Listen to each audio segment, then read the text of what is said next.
My name's Jimmy Lin. I work here at Google, and I'm happy to introduce Steven Dow, who is currently a postdoctoral scholar at the HCI group at Stanford University, and he got his PhD from Georgia Tech. And so today he's going to be talking about how prototyping practices affect design performance. Go ahead. Thank you, Jimmy. Hi, everyone. Good afternoon. So my talk today is going to be about design. And I wanted to show a quick slide here of some of my prior work in the area of design and technology and people. I'm not going to go into these projects, but I wanted to give a little bit of background on where I come from.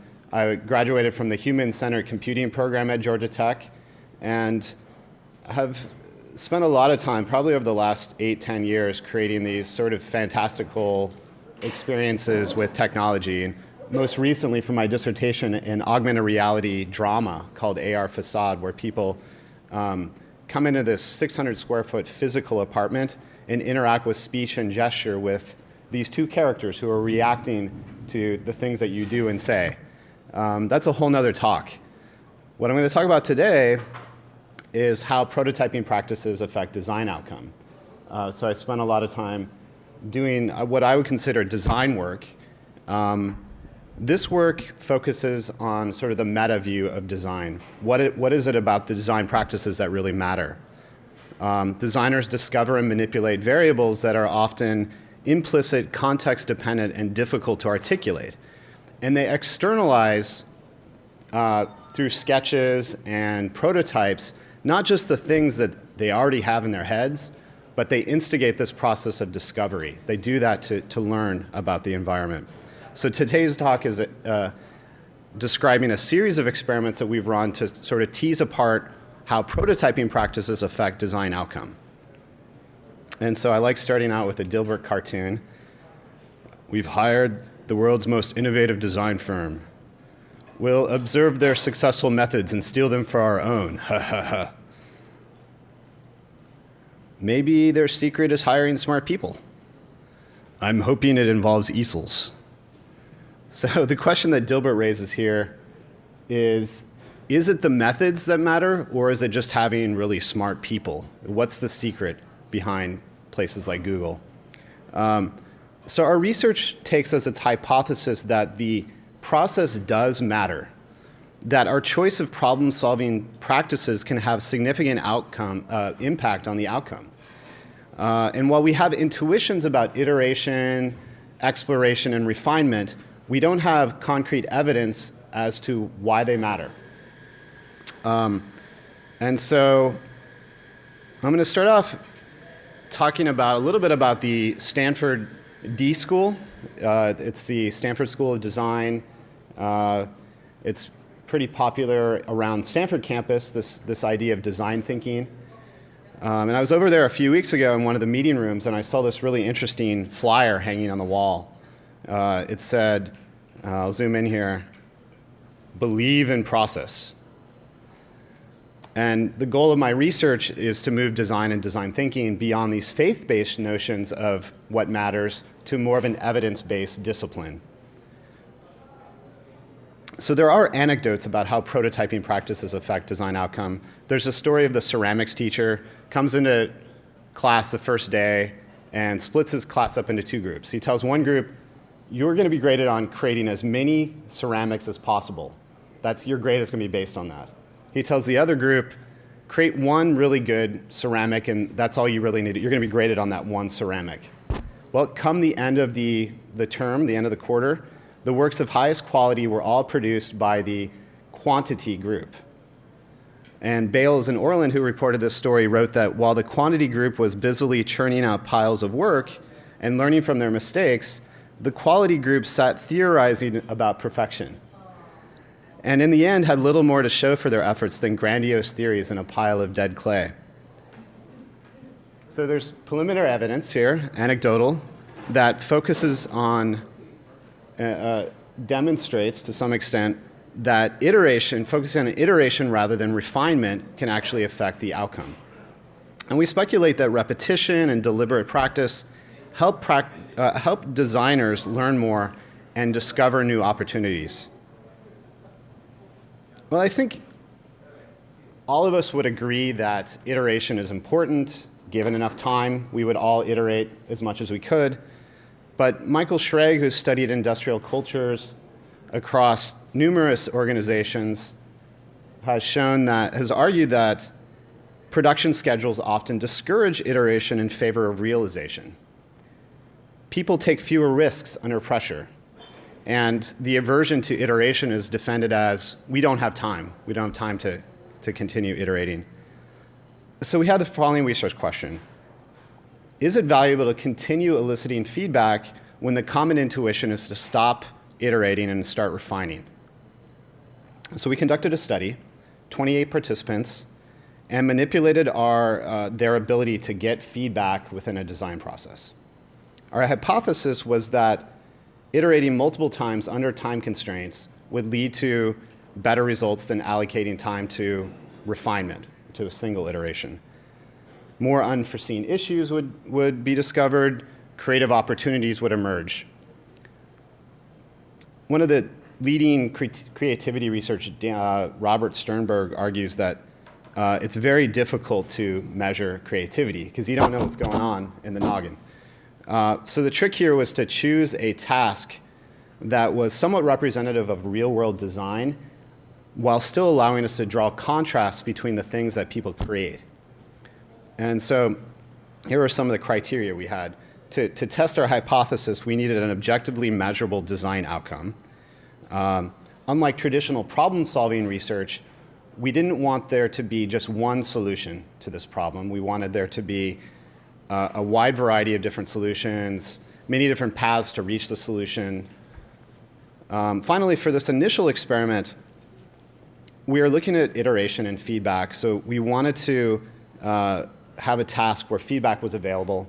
An iteration in this discussion is where someone creates a prototype and then gets some sort of feedback, whether it's from the physical world or from the social world, or a real-world deployment where they're getting lots of real data about how a prototype works. And we also wanted to do this study within a small time window, a lab study time window. So our solution, our task was to choose an exercise fairly common in K through 12 schools, the egg drop exercise. Have you guys heard of the egg drop exercise? Yeah?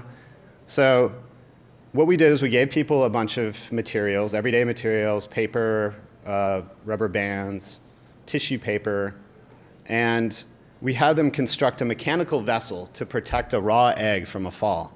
And we would drop the vessel from a foot, and then at 2 feet, and then keep going higher and higher until the egg cracked.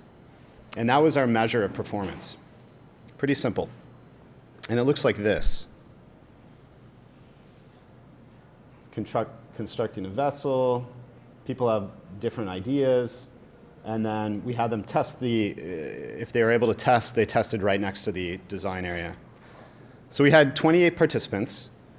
We had 2 conditions that we balanced for prior exposure to the egg drop exercise if they'd done it before in school, if they have any formal design training, and gender. And everyone completed the task individually. It was not a group exercise. So the non-iteration condition was provided 1 egg and told it would be used in the final drop. Subjects in the iteration group were given a whole carton of eggs and then were encouraged to drop their vessels periodically throughout this design phase. The key here is that after the design phase, we had participants throw away everything they had created, threw away the prototypes, and they came into this build phase with only what they had learned in the design phase. After that, we conducted a short interview where we asked them to describe their design and what they thought would happen when the egg dropped or when the vessel dropped. So what did our results show? Comparing conditions, the results showed that under time constraints, as we hypothesized, several rapid iterations yielded better results than a single iteration. And this was significant by quite a large margin. They had learned more during that design period. So what did they actually do in iteration versus non-iteration? Well, across both conditions, participants use the entire time to build. In non-iteration, they would tend to test on top of the table, do what they can. They would refine their ideas throughout the entire time. Folks in the iteration group tended to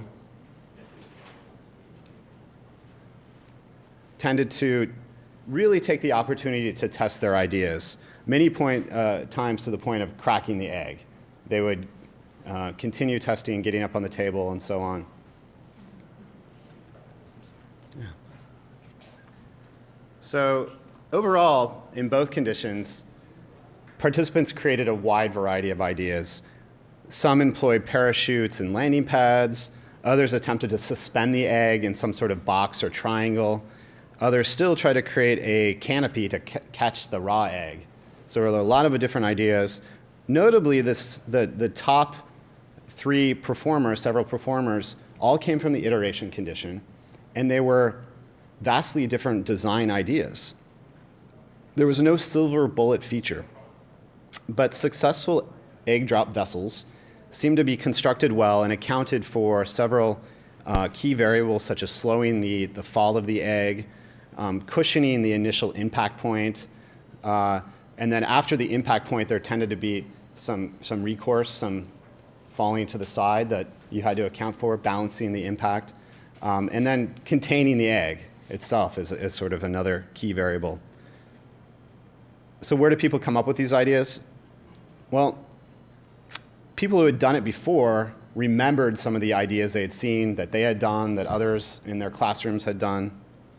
The last time I did this was like 10 years ago or something. And I have some vague recollection of like some box sort of thing that kind of like kept the egg suspended in the middle of it. Notice he didn't actually create the idea of suspending the egg in a box, but it was available to him as an option. So it turns out that if you had done egg drop before, you're much more likely to perform better on this experience, on this task. So significantly, if you had done the egg drop before, you performed much better. This wasn't terribly surprising. Those folks were probably exposed to more examples. They had more intuitions about where to go. What was interesting is when we looked at the interaction between what we manipulated in the study and those who had done prior egg drop tasks before. So iteration really aided participants who had done the egg drop before.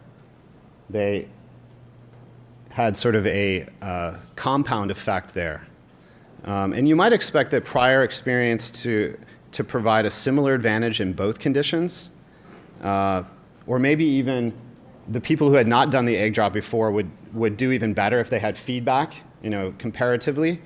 But this wasn't the case. The experienced folks got much farther with iterative feedback than newbies. So it seems that prior experience to the task not only exposes design examples, it gives participants experience perceiving and processing the feedback that they're getting in this design process. Interpreting feedback, in a sense, is a separate skill, a separate operation from simply knowing design exemplars. So the interviews were interesting, too. They revealed a lot about how people approached the feedback and why the feedback mattered. Experimentation with materials is important at the very beginning, so you figure out like everything possible that you can do with them, and then it's also really important to see like what actually happens when it hits, because my first design I didn't realize it would hit so hard or hit at such different angles. Some focused on the binary interpretation. Did the egg crack or did it not crack? Other people formed a much more nuanced understanding of why their egg broke, why the prototype failed, or how it could be improved. So the nature of the feedback has different characteristics. And people who were getting feedback tended to make changes to corresponding to what they observed. Try to tape these things and to support the egg, and then I decided to put it on the whole platform. I think the main problem with the last design is that it also wasn't covering the egg enough, so I was afraid it was going to fall out. But I realized I need more on the sides as well to help reduce the pressure, and I added a second cone inside, which I didn't have before. So people were learning. where it gets interesting here is when we start looking at what people actually designed. And what we noticed is that the iterative feedback tended to lead to slight variations on an existing design, not necessarily a divergent exploration of different ideas. So here's one example of someone's progression through his different prototypes. So the question is, how much did people actually explore different ideas? Did they consider a broad range of possibilities? On that, no, I don't know. For some reason, this seems to be the only idea, and there needs to be a platform, and then as good a cushion as possible with the materials. I don't see any other way. I'm not a very good outside-the-box thinker, so I kind of just had one idea, and I was going to try and make it work. I kind of went with the whole parachute idea and what I had from the beginning, so. This is the best approach for such a design. So it was interesting. Participants across conditions tended to pick a concept very early in the process and stick with it. And this is partly attributed to the short time frame, but there's this element of fixation that they had already considered all the possibilities. There was no other way they could do it. And here we have four different people saying it with completely different concepts that they're saying this is the only way you could do it. So this notion of functional fixation was first introduced by Carl Duncker in 1945 through a series of experiments with the candle problem. You may have heard of this. So he gave people the following items, and the puzzle is, how do you affix the candle to the wall and light it without having the candle wax drip down onto the table? So what's the answer? Anyone? Didn't they ask you this in the Google interview? Yeah. No. What? That's right. That's the answer.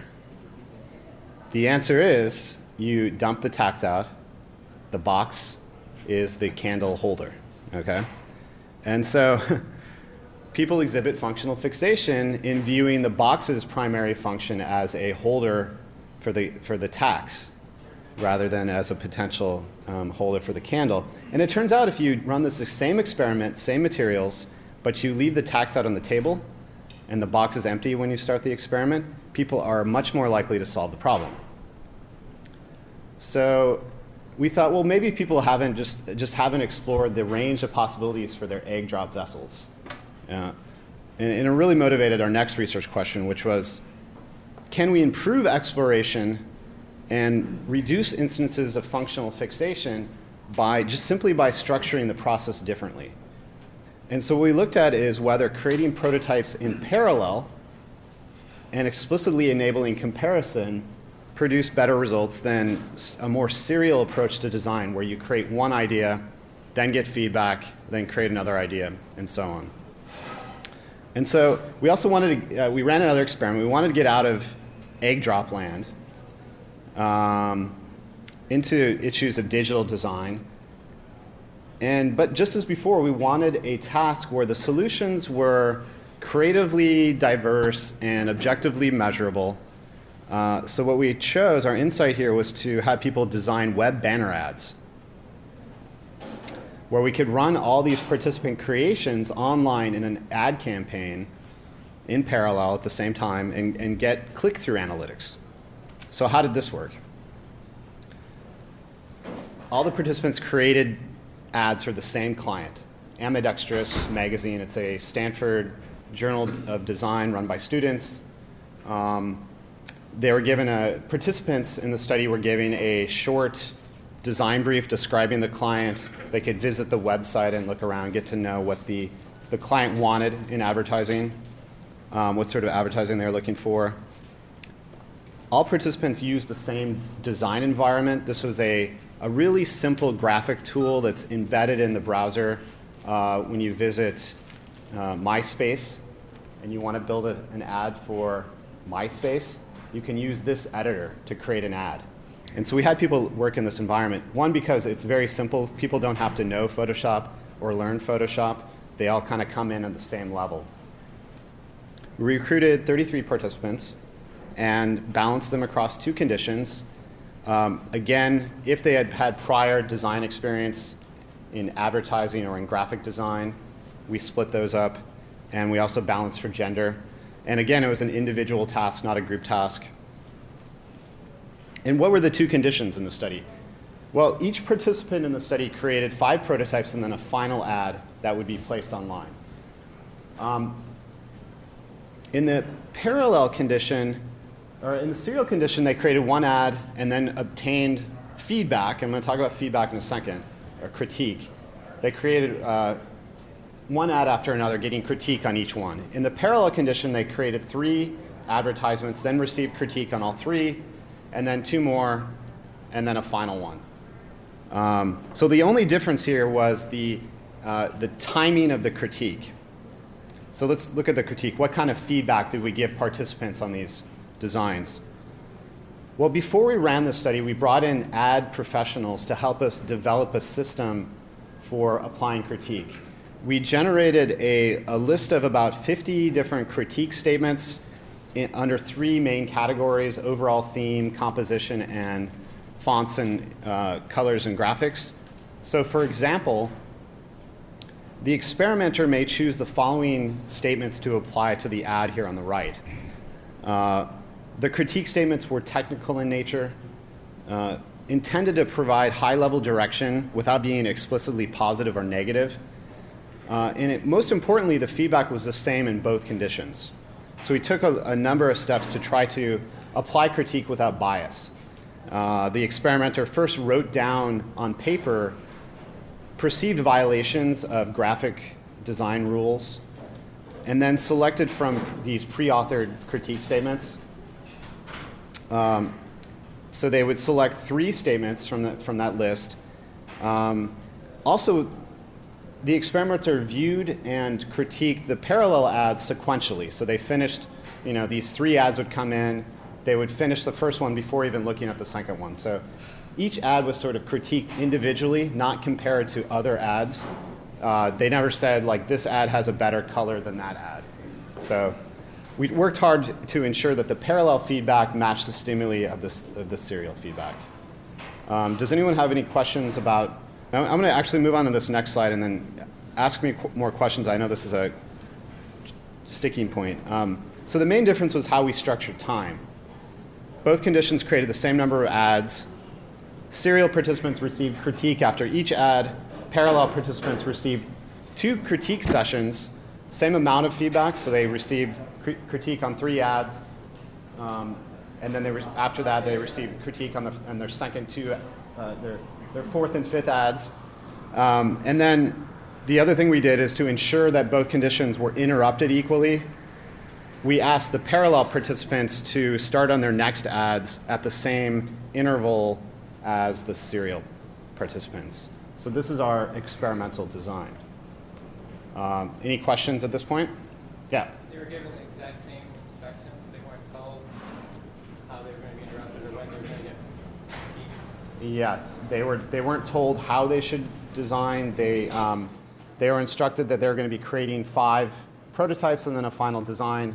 And then we just came in when those time periods were up and told them what to do next. Where it was very non-explicit. Okay, now it's time to create your next ad. We didn't say, okay, make another version of that, or, okay. And when they had to start the next ad, they had to stop working on the previous ad.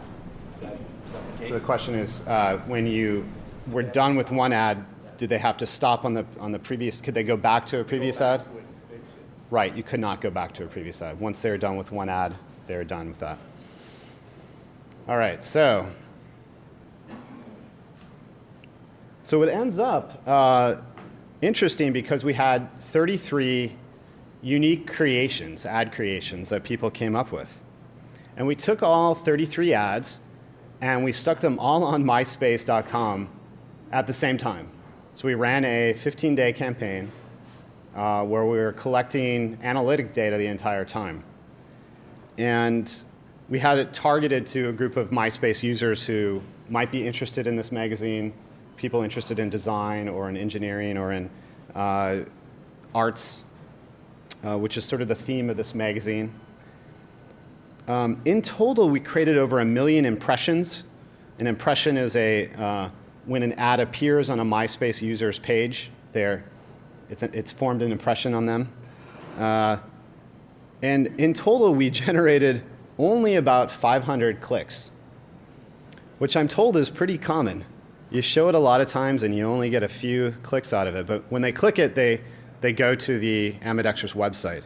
So we produced 3 primary measures of ad design performance. One is how often were the ads clicked based on the number of impressions that were generated for that ad. Secondly, how much time did they spend on the target website, on the ambidextrous website? And we had Google Analytics set up on the target website. We were able to get a number of objective measures of once the visitor reached the site, how much time did they spend, how many pages did they visit within the site. And then we also showed the ads to experts. We had the magazine editors, ambidextrous editors, review the ads, as well as several ad professionals. They all rated the ads individually on a scale from 0 to 50. So what did we find? So according to the MySpace ad data, parallel ads received more clicks per impression. Here they're displayed as clicks per million. So significantly more clicks per impression for parallel ads than for serial ads. And the click-through data is actually quite interesting and complicated because MySpace varies the number of impressions for an ad based on its prior performance. So this is the main reason I'm showing clicks per impression rather than total clicks, because once I don't have time to go into it right now, but if you're interested, it's really interesting how the impressions evolved over time and how the campaign actually worked and how we evaluated. There was a number of statistical analysis we ran over time to look at this, but the main one was simple. If you just look at the clicks per impression, there were more in the parallel condition. So not only did more MySpace users click the parallel ads, once they reached the ambidextrous website, those visitors spent more time on the ambidextrous website. This was not quite significant, but it was still interesting that they spent more time on average on the client website. Finally, our independent raters rated the ads and judged the parallel ads to be better than the serial ads. So by all measures that we came up with for this experiment, the parallel process led to a better outcome than the serial process. So then the question is, well, why did we see this difference? So we started looking at some of the literature on cognition and learning, and one of our inspirations for doing this study was Deidre Gentner's work on analogy. In one of her studies, they presented subjects with a pair of funny illustrative scenarios. So look at these photographs. The task was, look at these photographs and try to remember things that you see in the photographs. Okay, there's a pig spraying mud on a tractor, a farmer shouting or blowing a whistle. I can see shouting. There's a baby over there. Yeah, you see a bunch of things in there. And then they would have them go do something else for 30 minutes and come back. 30 minutes later, they would cue people with portions of these photographs. So, for example, they would show just the picture of the baby or just the picture of the artwork, and they would ask people to recall everything they could remember about the photograph you saw that image in. So if you showed someone the picture of the baby, how much could they remember about the photograph on the right? So it turns out that people are much more likely to recall aspects of the photos if you cue them with the sub-portions of the photos that have alignable differences with the other images that were presented in parallel. So when there's an alignable difference between the photographs, people are much more likely to remember things about the photograph. So the baby was a much better cue because it has an alignable difference in the left photo, the pig spraying mud. Meaning that there's something analogous in the left photograph. It's not a similarity, it's not another baby, but it's an analogous object doing something similar. It sort of fits the same activity as the other one. Whereas the artwork, for example, has no alignable difference or analogous object in the left image. So they are less likely to recall aspects of that photograph. Was this study controlled for the focal points of the images? Because the baby seems to be the focal point of the That's a good question. I'm not sure the answer to that. Yeah, the question was, did the study control for the focus point of the cues that were being presented and whether or not they aligned or not? And I don't know the answer to that. I imagine that, for example, there's other alignable difference like the farmer and the witch. I don't know what that is on the right. That is not quite front and center, but you could argue that's maybe a focal point of the image. So I'm not sure the answer to that, but it's a good question. You could go back and look at that. So they argue that comparison processes, that our abilities to look at two things and draw a comparison, is what helps people learn. It helps people focus on key relations, creates a focus for matching systems of knowledge, and aids in the recall and acquisition of underlying principles.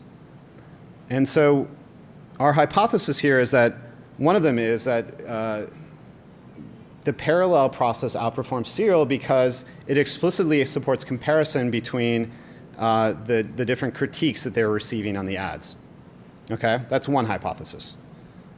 Number two, we looked at the interview data and what people were saying afterwards, and it turns out many of the same things we saw in the egg drop study were appearing in this study. Fixation, for example.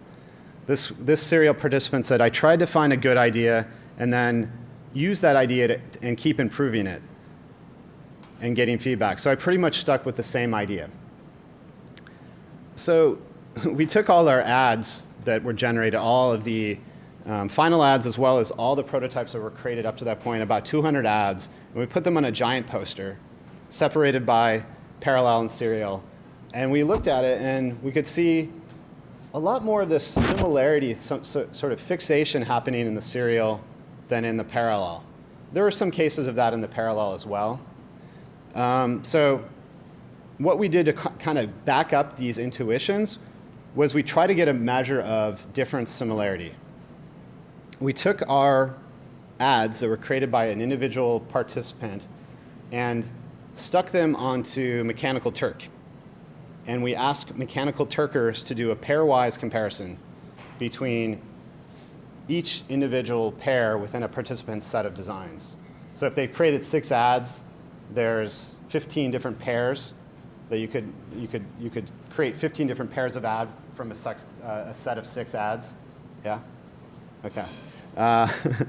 So we had tons of mesh. We had, I think, something like, we had 30 Mechanical Turkers judge 15 pairwise comparisons for all 33 participants. So this generated about 15,000 judgments of similarity. And basically, we just asked them, how similar are these two ads? And it was interesting because the results show that these independent raters found the serial ads to be much more similar than the parallel ads. And it produced a high significance because of the number of participants we recruited and the number of data points that we had. But essentially, it showed that the parallel ads were more divergent. They had explored a wider space of possibilities. And that's our second hypothesis, is that by structuring the process that way and having participants wait for the feedback, they're able to explore more concepts because they weren't concentrating on just improving the idea that they had. They weren't getting the feedback and then just directly applying it to the evolving design. Finally, the interviews also uncovered that the serial subjects tended to find the feedback more negative than the parallel participants. So this one serial participant said, I received really negative comments saying that the clients are looking for a creative and clever ad, which in other words is saying that my ad is stupid or ridiculous. And we had about 8 out of 17 people had sort of offered negative comments about the critique that they were receiving, whereas none of the serial participants had things to say on that note. So another working hypothesis is that the serial participants lost confidence.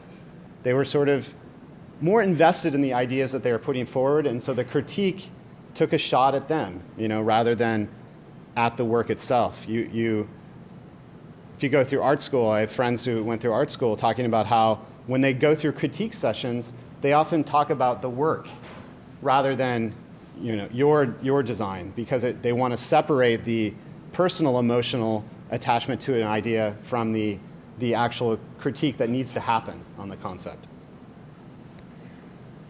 So last slide, actually. Our research touched on a number of issues. Iterative prototyping helps designers learn and discover what variables and constraints are in play.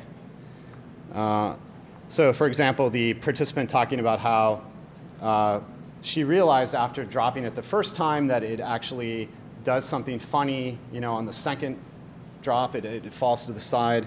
So she's learning things in that process. Secondly, we showed that it appears that iterative feedback did not automatically lead to divergent exploration. So if anything, the feedback directly influenced the next variation, the next iteration that they are going to create. Once you start getting sort of feedback on your concept, you start thinking about, well, how do I fix that one thing? And it tends to lead to hill climbing, but not necessarily the right hill. So if you're on the right hill, you're going to get to the top of it faster. But if there are other hills to explore, you may completely be ignorant of those.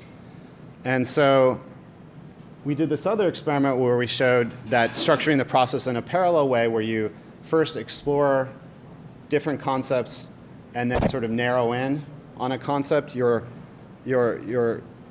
not only in this experiment led to better results, but it helped participants explore a wider variety of ideas and avoid sort of that functional fixation or investing in a single concept. And so I have a number of other slides if you're interested in seeing more, but that's the end of the talk. And I'll take questions now. Thank you.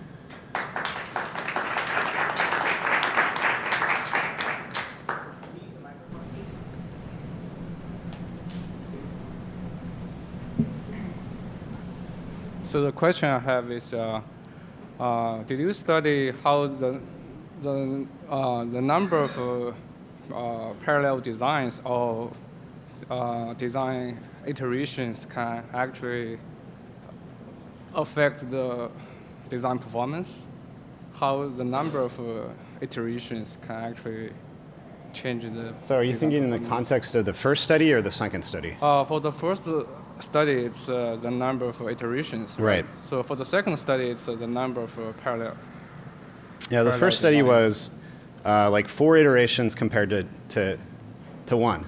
Okay. So does it matter if they create 2 or 3? Is that what you're asking? So for the first study, you fixed the number of iterations they can do.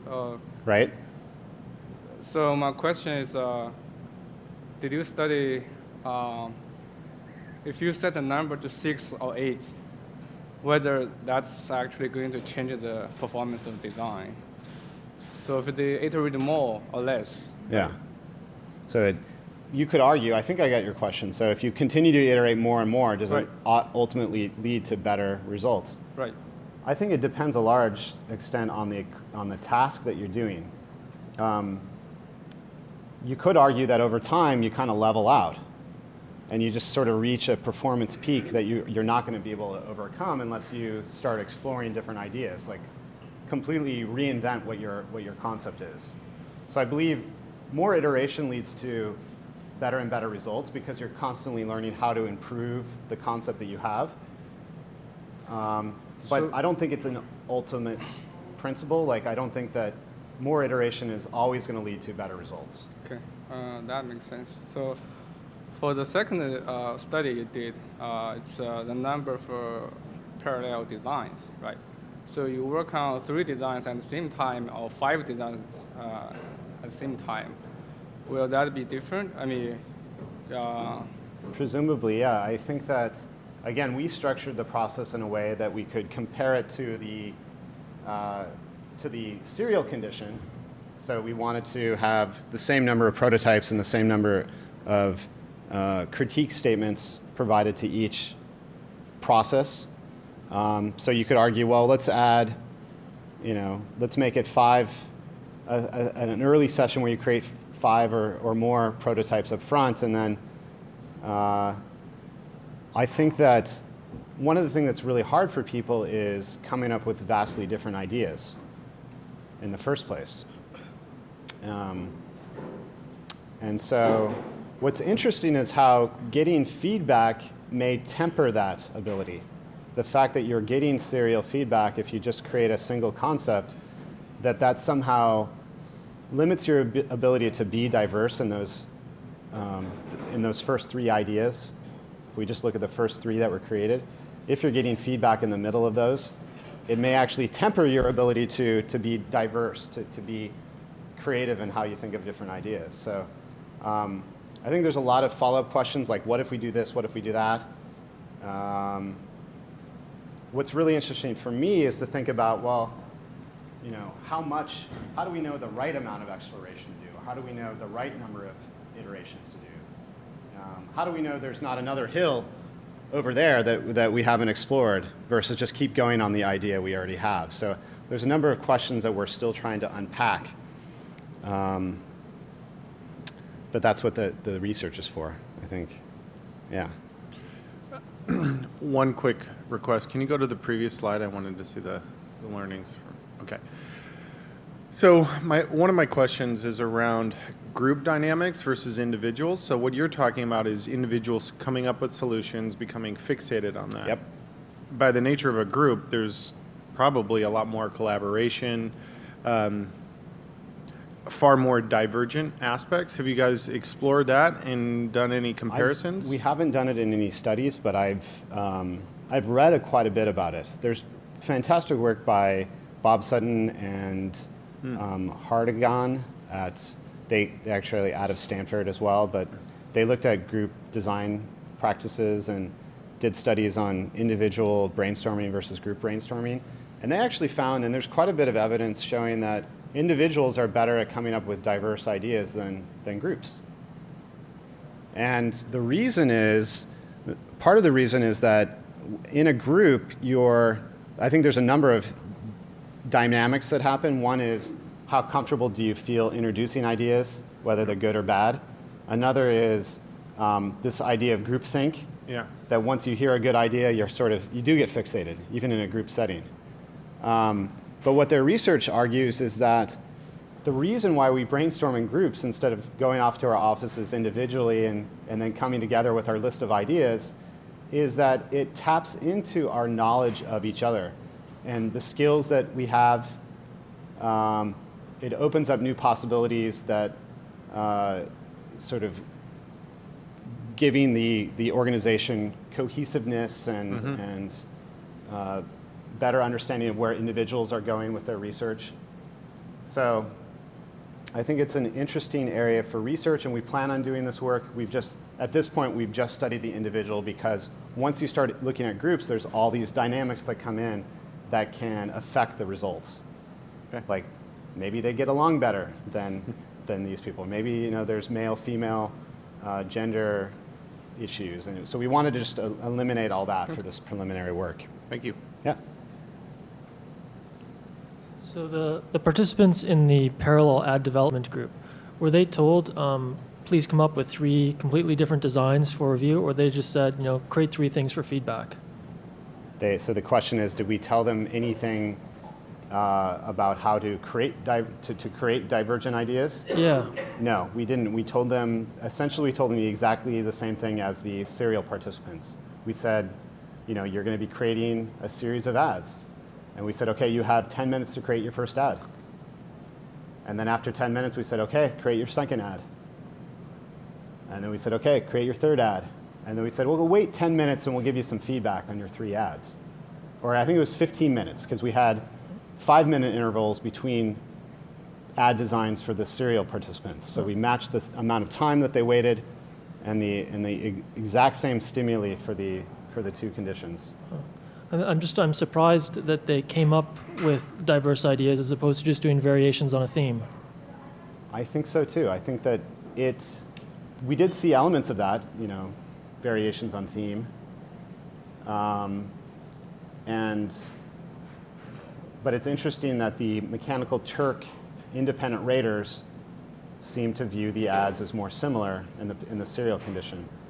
And my hypothesis here is that if you're getting feedback on an idea, your tendency is to create an offset of that idea. And I haven't quite unpacked why that is. Okay. I think once you have an initial idea started and you have you get feedback that's good, that gives you an idea how to improve it, you're going to do that. You're not going to go off in this other direction. But we need to do some other studies to really look at that, I think. One more question. Yeah. For the serial case, I'm wondering if you think it would improve diversity of ideas if after the feedback, the participant was told, okay, now throw this out and start over. Yeah, I do. I think that there's been a lot of research on reflective practices and mindset framing. Like if you just give people the right mindset and tell them the right thing at the right time, they're more likely to do the right things. So I absolutely believe there's things you can do to intervene and create these effects that you want. But it's interesting that just structuring the process differently has that effect as well. Hi. Are you aware of any effects when you introduce, it's still an individual exercise, so it still has that competitive element, but you introduce cross-pollination of the ideas? Like midway through, everyone gets to see all the prototypes? I don't understand your question. Are you, so far, you've talked about research for solely individual work, and then and you're not seeing any other ideas. Yeah. Right. Okay. If they get to see each other's ideas partway through the prototyping process, right. So they can see what other people are coming up with. So let's say they get halfway through the design process, and then all of a sudden they see everyone has to get 50 different egg drops or 50 different ad ideas. How would that affect? Mm-hmm. Actually, let me show you a couple things here.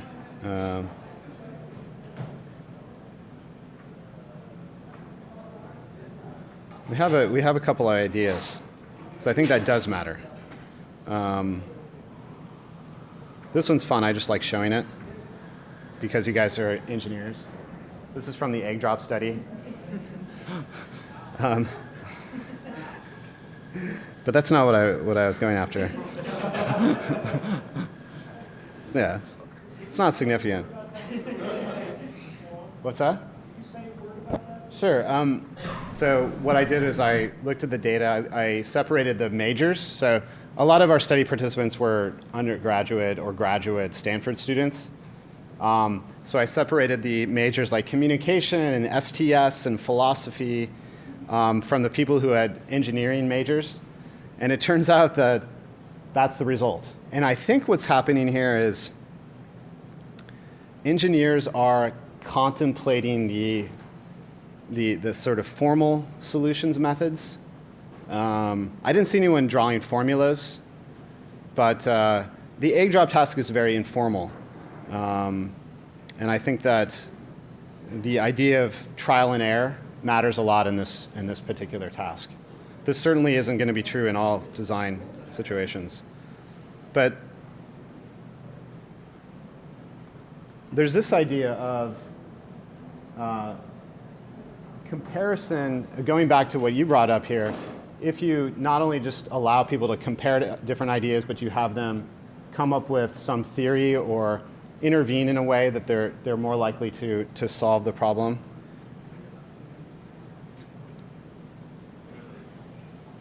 But we have this other idea, which is to give people examples. And so this kind of delves into what we saw in the egg drop study, where if you had done the egg drop task before and seen all these examples in the past, you not only came up with better ideas without feedback. So there's that, if you look at the non-iteration condition, the people who had done the egg drop before did better than those who had not. But they, the people who had done the egg drop before, when given feedback, actually did much better. So the question is it examples that are accelerating design, or is it something else? The experience of parsing between the different ideas? Is it the act of getting feedback and seeing what happens, the sort of observation of contextual constraints and opportunities? And so I think doing another study where we looked at exposing people to examples, exposing them to examples with feedback or with some other metadata, how does that affect the performance? Does it help them be better at iterating and observing feedback?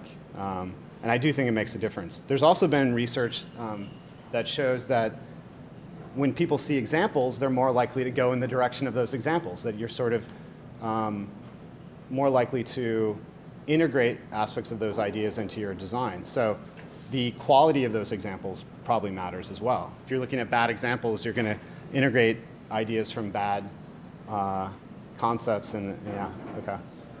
Could you go back to the slide from the first experiment where you compared the results from people who knew before and didn't know information before? Because something I noticed was if you look at the error bands, the people who did not iterate but had prior experience was very similar to people who iterated and did not have experience. Sorry. So if you look at the 4.3 versus 3.8 and the error bars, is this? Did you consider doing this with more students so you can reduce the gap and find out whether or not it's? You're wondering why the error bars? No, just because so when you started the presentation, you just tried to distinguish whether it's the process or it's the people, and it's the knowledge base. This seems to suggest it could be the knowledge base, because somebody with prior egg drop knowledge is doing as well, or possibly 1 times out of 20 better than somebody who iterated but didn't have prior or did have prior. Actually, this slide would suggest that it's both, right? Because it's depending on where it actually falls on the error bar, but yeah. It's both that the people who had done it before all had done better. So if you look at the prior slide, so people who had done it before all performed better than, on average, than the people who hadn't done it before. But then when you splice it out, it turns out that the people who had done it before that were getting iteration accelerated their ability. So not only did the people who had not done it before, had not done it before with iteration had done better or equal to those experienced people that had no iteration. That in itself is interesting, that sort of even, that sort of levels the playing field. It's the fact that one went way up that's really interesting. It's almost like a power of 2. But the question becomes, the people who have done it before and are iterating, they're just expanding their knowledge base, right? So is it the process or is it the knowledge base? Don't you need to compare the two separately? People without knowledge using the process and people with knowledge not using the process. I would think that would be the two to compare. I mean, so there's people who have the prior knowledge who use the who didn't have the process. Yeah, I guess I was just asking if you were trying to if we had more reduce people the with that further bars, strengthen this, so it'd be a little more clear. I think the way to do it would actually do another study where we control for how much knowledge they have. So pick some task that no one has done before and sort of inject different forms of knowledge, build up that knowledge base. And that was the table I showed just a minute ago, where we expose examples before the task, or we expose examples with metadata. And where metadata is this thing where we could play with, are the examples compared to each other? Do we have some sense of how those examples perform, or whether or not they're perceived as good or bad examples in a certain design situation? So there's a lot of research, like in tool research, there's a lot of tools that try to embed examples into the system, into the environment. Well, I'm arguing, I think that there's a good theoretical reason to not just provide the examples, but provide a host of relevant data about how these examples perform in different contexts. And that being able to absorb that as well will help you much more on the design. It embeds more of that experience that you get actually going through the iterative trial and error process. And so I think the more you can bring in, instill that experience that you get from actually doing it, the more likely that you're going to improve or make novices more like experts. So, thanks. Okay. Okay, thank you.